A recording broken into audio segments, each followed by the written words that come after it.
Order! Order! You are an incorrigible delinquent at times. Behave yourself, man! In her last major speech as Prime Minister, Theresa May has expressed serious concern about the state of modern politics, saying public debate at home and abroad has become coarse and adversarial.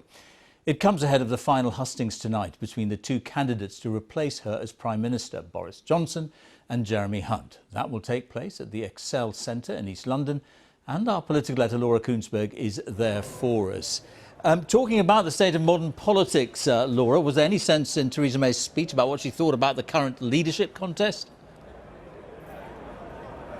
Well, George, she tried very, very carefully not to, and although there is a crackle of a bit of tension and excitement here in East London tonight as a couple of thousand Tories start to arrive to hear from the two men, one of whom will be the Prime Minister in a week's time, Theresa May's parting shot to the public and to her party had a very sober tone.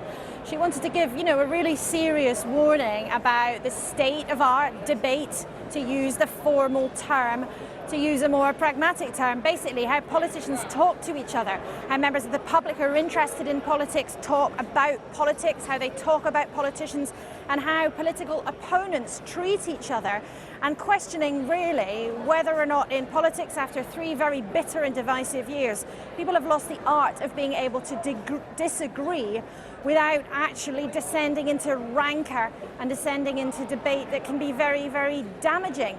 Now, she tried very hard not to point the finger at either Jeremy Hunt or the front-runner Boris Johnson, who are vying to move into number 10. But she also warned politicians against making promises that they were not able to keep. And some people in Westminster will take that as a bit of a dig at Boris Johnson, who says that whatever happens, do or die, to use his phrase, we will leave the European Union with or without a deal at Halloween. It has been, though, a very gruelling few weeks of campaigning for the two men. 16 hustings. This is the last one tonight. But with a sense of everything that they've got to deal with if they move into number 10, this may well prove to have been the easy part. All right, Laura, thank you. Now, whether it's Boris Johnson or Jeremy Hunt, the current parliamentary arithmetic means that whoever becomes Prime Minister next week will be depending on every last vote in the House of Commons. That's one reason that the outcome of the Brecon and Radnorshire by-election is so crucial. It was triggered by local voters after their Tory MP was convicted over a false expenses claim. Brexit is featuring heavily in the campaign as Plaid Cymru and the Green Party have agreed to stand aside in favour of the Remain-supporting Lib Dem candidate. Andy Davis reports. By square mile, it is the biggest constituency in Wales, a vast rural landscape dotted with small market towns, one of which, Bilth-Wells, played host this week to the latest Brecon and Radnorshire by-election hustings. Farming as ever here, high on the agenda. Firstly, Mr Parkinson, there is no evidence that farmers voted for Brexit. We're very clear. I was there, Dave. I was there. Were you at the count? Were you at the count? I didn't see you. I think we'd agreed that... The Tories never wanted this contest. It was triggered when their MP, Chris Davis, was unseated by a recall petition. I want to start off by apologising that we've got a by-election. That followed his conviction over 2 bogus expenses invoices he'd created, contrary to the Parliamentary Standards Act. He was fined £1,500 and ordered to do 50 hours of unpaid work, but was chosen again to stand as a candidate. How many of your natural Tory voters do you think you might have lost over your actions with the invoices? Well, I've been knocking on doors day in, day out, and so have my team, and it seems as if the reaction we're getting primarily is you've been a good MP, you made a silly mistake, there was no financial gain, there was no financial intent, get on with the job you were doing. This by-election has already attracted a great deal of interest, given the controversy surrounding Chris Davis and his criminal conviction. But add into the mix the irresistible forces of Brexit, and you get a whole new, extra intriguing dimension to this contest. In recent decades, this seat has swung between the Tories and Lib Dems, but this time the Lib Dems have an unexpected boost. Plaid Cymru and the Greens have agreed not to contest this election, leaving the Lib Dems candidate now heading, in effect, a pro-Remain alliance. They are actually playing chicken with you and putting your lives at risk. So the first thing I would do is to take no deal off the table. The second bid. You got booed last night when you said you'd take no deal off the table. Are you sure you've got a winning strategy here?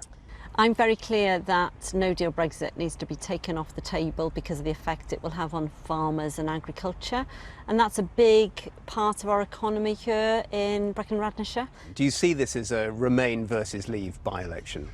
I don't. I think that is a factor, but it really, people on the doorstep say they're fed up of talking about Brexit, whether they're Remainers or Leavers. They want to look at what the local issues are. For Labour, struggling as a party with ongoing rows over Brexit policy and anti-Semitism, their hopes here lie with a local town councillor, Tom Davis. About to face now a traditional Labour voter considering a tactical switch to help the Lib Dems try to oust the Tories. He persuades him otherwise. Well, if you think your vote will help, I'll vote for you. Labour's internal battles can't be helping your campaign right now. Well, I think we're going some way to resolving the issues that we've got in the party at the moment. We have now a more clear position on Brexit, which is good. How are you going to break the status quo? What's your big selling point here? I think the big selling point is our anti-austerity programme. The selling point of another party hoping to disrupt the old order here rests in its name, the Brexit Party. They top the poll in this area in the European elections and have a former police officer fighting their cause. In the story of Brexit, how important do you think this by-election could be? In the story of Brexit, it could be very important indeed, because, as you know, the Conservative government, if you call it a government anymore, the Conservative shambles, Westminster, have only got a majority of 3. They can't get through their legislation. And so, if I win here, the Brexit Party win here, that was one less.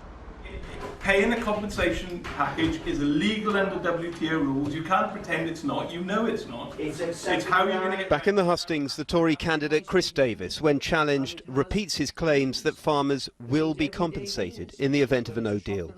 I put it to him, some just can't see past the threat of hefty tariffs. If we have a no-deal Brexit, and we're trying very hard, as I have, supported a deal. But we shouldn't be afraid of no deal, and we certainly shouldn't take no deal off the table. There will be a new resident at number 10 by the time they vote here, and a new Prime Minister already inheriting a fragile Commons majority at such a pivotal time. We'll know just how important this by-election will be. And here's a full list of people standing in the Brecon and Radnorshire by-election, which takes place on Thursday, August the 1st. Tonight we start with breaking news of a rebellion afoot in the Palace of Westminster. At the centre is the question of whether our parliamentarians are able to prevent the suspension of Parliament to stop the new Prime Minister pushing a no deal through. But the route, as we know by now, is never simple. Much will hinge upon what kind of amendments the Speaker, John Bercow, will allow to be tabled tomorrow morning. And, perhaps an even bigger question, what ministers who want to stop no deal are prepared to do to make sure they have the numbers to win. Highly complicated stuff, and it's all being worked out as we come on air. Our political editor, Nick Watt, can perhaps explain for us. What are you hearing tonight, Nick? What's going on? Tonight I've learned that there are big discussions amongst big ministers about whether they should resign tomorrow. And why is that? It would be to support a possible vote in Parliament that would effectively block the next Prime Minister from suspending Parliament. Now, that may happen because there may be a U-turn in Parliament, and the former Attorney General, Dominic Grieve, may be able to table an amendment that would prevent the suspension of Parliament, known as the prorogation of Parliament. He was hoping to do this last week, wasn't allowed, and this is what he said. We can see what he said about what his amendment would do. He said prorogation could not take place because when these statements and motions should be made and passed, that's all about how the talks are going in Northern Ireland to restore the executive there. He said the House would have to be sitting. Now, it's important to say no final decisions have been made. The ministers have not yet yet decided to resign. For example, they are pleading with the Prime Minister overnight to allow a free vote. As I understand it, she's minded not to do that because she believes that that would be seen as a pretty hostile act to her successor. It's not inevitable that the Speaker will call the Grieve Amendment. As I understand it, the Speaker's clerks are very, very unhappy about this because they're saying that the Grieve Amendment goes beyond the scope of this bill. Why, though, have we had this U-turn? Because the Lords had a vote that was moving towards Grieve, but what was going on? Two big things have happened today. The House of Lords voted for an amendment by Lord Anderson, the former anti-terrorism reviewer, a vote that moved the legislation very, very strongly in the direction of the Grieve Amendment. And the argument for the Speaker is that now means that the Grieve Amendment is therefore within the scope of this bill. The other crucial thing is that last week it was Eleanor Lang, one of the deputy speakers who was in the chair, because it was just a meeting of the committee of the whole House. She decided not to call the Grieve Amendment. Tomorrow it's the Speaker in the chair because the technical process is the House of Commons considering amendments from the House of Lords. You've been walking the corridors, talking, listening. What kind of conversations did you have? Well, it's pretty high-octane conversations behind the scenes. I spoke to one former minister who's meeting two of the cabinet ministers who may resign, and this former minister is saying to them, I am not going to support anything that has the name Dominic Grieve attached to it unless you lot resign. I have had enough of putting my neck on the line. I understand that there was a meeting yesterday where 4 ministers did say that they were minded to resign if the Dominic Grieve Amendment came through, because they believe that really could have an impact. I was talking to one former minister who said that the idea of suspending Parliament is absolutely crazy. Why would the next Prime Minister do it? This former minister talked about how the police would have to be brought in to drag Labour MPs out of the Commons chamber because they would stage a sit-in, and how there would be demonstrations outside the House of Commons. I spoke to one member of this government, senior member of the government, who believes that the Speaker will call this amendment. And this person said, I believe that the pro-Europeans on the Conservative side won't succeed. They are divided. And this person said, a marathon race is underway. The Brexiteers are 18 miles down the course and the pro-Europeans have only just started. Nick, thanks very much. Well, joining us now, George Freeman, who is chair of the PM's Policy Board, and the former Arts Minister, Ed Vaizey. You two were in a pretty similar place, weren't you, back in end of March? Where are you now? Will you, George, support the Grieve Amendment as you would have done in March? No. Look, I think we're witnessing, it's a brilliant report from Nick on the sort of shenanigans of end-of-term parliamentary, pass the parcel. People are preparing for the new Prime Minister. My view is... That sounds very flippant, if you don't mind me saying. No, I don't mean it flippantly. It's about what happens I think that the truth Parliament. is a new Prime Minister will appear next week, and I think that new Prime Minister needs a chance at a fresh start, needs a chance to negotiate with Europe, and I want to give them a chance, whoever it is, whether it's Jeremy or Boris next week, a chance to go to Europe with a very clear message that, like it or not, the House of Commons has heard the message, realises we're in a very, very tough corner, and it understands completely that we have to leave the European Union. Ed, so tomorrow I'll be rearming the new Prime Minister's armoury for that negotiation. Well, I abstained last week on Dominic Grieve's amendment, slightly echoing what the former minister who spoke to Nick Watt, I suspect I know who it is feeling, that there have been a lot of rebellions while members of the Cabinet who agree with a lot of the backbench MPs who are fighting to stop no deal are still sitting in Cabinet. And so it feels at the moment that, people want them to stand up and be counted, which is why, to a certain extent, if the Brexiteers are saying the pro-Europeans or the anti-no dealers are slightly split, there's an element of truth in that. I think things will change when Boris becomes Prime Minister because he will sack half the Cabinet, so they'll be forced to come out and say what they believe in.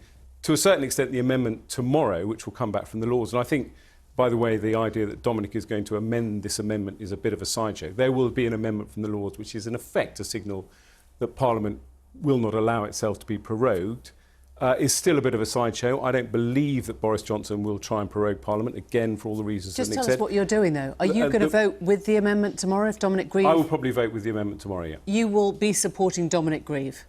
Or the Lords Amendment, which I think is actually the amendment that will be voted on. And do you think that ministers will be with you? I don't think ministers will resign tomorrow. I think they will simply say will wait to be sacked, and when Boris becomes Prime Minister, and then the game, to a certain extent, moves to the next stage. When You don't think anyone will resign? I don't think anyone's going to resign tomorrow. Do you think Theresa May should give a free vote? Do you think she will? I don't think it's in the Prime Minister's nature to give a free vote on this kind of thing. I don't think it's something that she would, she regards it as her job to get government business through the Commons. Do you see where George Freeman's coming from, which is, why would you do anything that binds a new Prime Minister's hand? We don't know what he's going to do and you should give him a free rein.